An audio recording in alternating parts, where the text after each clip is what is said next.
Yo, what's going on, guys? It's Lewis here, and it's a new week, which means that it's time for a new update on my dollar cost averaging versus trading accounts. And not only that, but there are a lot of things that are happening with Bitcoin and cryptocurrencies right now. So much money is entering the market. So I think we should just get right into it because there's a lot of exciting things happening. First things first, though, before we get into the actual video, we need to reward last week's participant for the contest. Every single week, I do a contest where I give away one 3-month VIP code membership for the Crypto Elite VIP. And this week, the winner is Chisholm Raphael. I hope I'm pronouncing that right. Regardless though, you're the winner, so I'll contact you on Instagram. I'll reply back to you there. So thanks for subscribing and following me on all of my social media platforms. If you want to be entered into the next giveaway, all you have to do is subscribe to this channel. Follow me on Twitter, Instagram, YouTube, and all of the links that I will put in the description. And then just hit me up on Instagram at Crypto Elite, letting me know your usernames so that I can verify it, and you'll be entered into the competition. Not a lot of people entering these competitions right now, so if you want access or a possibility to win a 3-month membership into the Crypto Elite VIP to check it out, you could just see what it's all about for 3 months, and then if you like it, you could keep on, going up with it. Or if you, take some trades and win, you could get the course and do all that stuff. Then definitely just follow the instructions and I'll link it all down below and you'll be entered to win.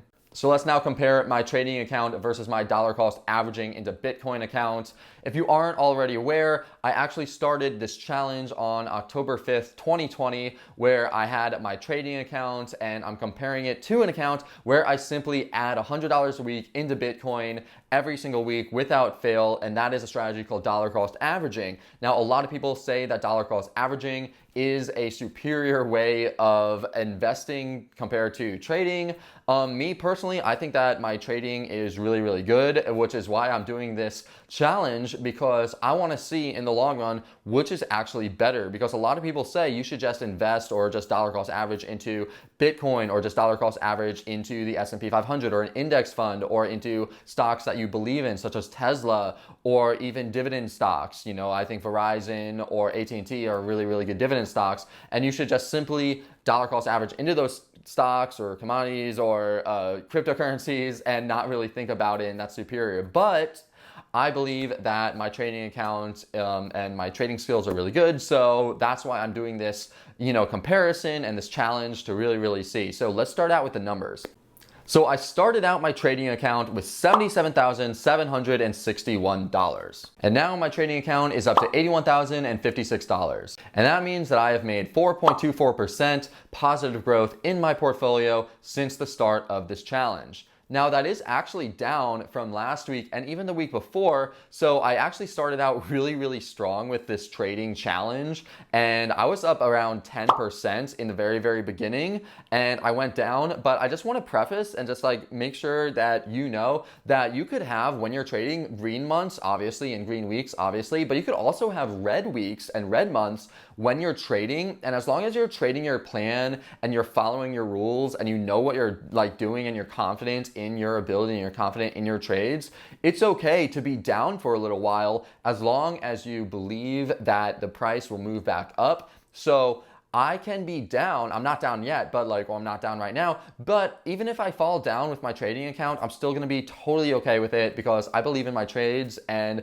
it's going to be a really fun experiment to see what's going on. But as for now, we're in week 5 and I'm up 4.24% in my trading account, which is really, really good because the average for the stock markets historically is around 10% per year. And it's only been a little over a month and I'm up, half that. So we'll see what it is next week. As for my dollar cost averaging account into Bitcoin, it is absolutely crushing it. It is up over 13% since October 5th, 2020. So if you started putting money in every single week starting October 5th, 2020, you'd be up over 13%, which is awesome for just 5 weeks. Now, I'm thinking that Bitcoin might actually drop down a little bit really soon, but at the same time, there are so many things that are happening that are just so bullish for Bitcoin, and a lot of money is being poured into cryptocurrencies right now. So of course, it could go either way, and let's just talk about some of the stuff that's happening because it's really exciting.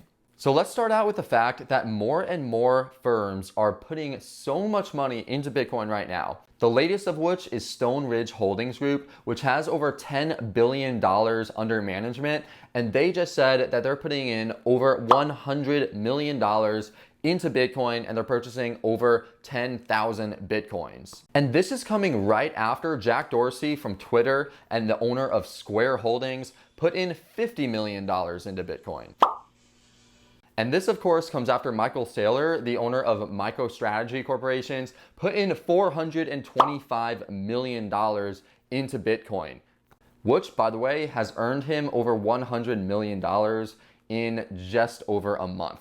And along with that, Grayscale Investments, which is the #1 digital cryptocurrency holdings group in the world, said that they raised over $1 billion in just the third quarter of 2020 alone to be invested. Now, that is the largest influx of funds in Grayscale's history.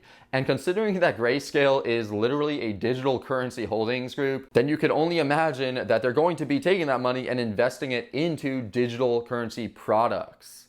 And that is super bullish, if you ask me. And of course, we can't forget that PayPal came out with the announcement that they'll be accepting Bitcoin and other crypto digital currencies sometime in the near future, which honestly shouldn't be a shocker considering that they started hiring blockchain developers literally a year ago. Also, Coinbase, which is one of the most popular US-based exchanges, is going to come out with a crypto debit card that's going to be able to give you 1% cash back on all of your purchases in the form of Bitcoin. Now, that's really cool, except for the fact that I got my swipe card, which gives me 8% cash back. So I think I'm going to be sticking to my swipe card. And considering that Swipe and even crypto.com gives you cards that give you 2, 3, 4, 5, 6, 7, 8% cash back on your cryptocurrencies, I really don't see any reason why anyone would get the Coinbase card except for just the fact that they're the most trusted. But when you could get up to 8% cash back with other cards, I mean, that might be the way to go. And that's the way that I went by getting my swipe card. And not only that, but I also think that I might have a way to earn even more rewards using a credit card and my swipe card. But I will have to dig into the details of that, try it out, and then update you on that.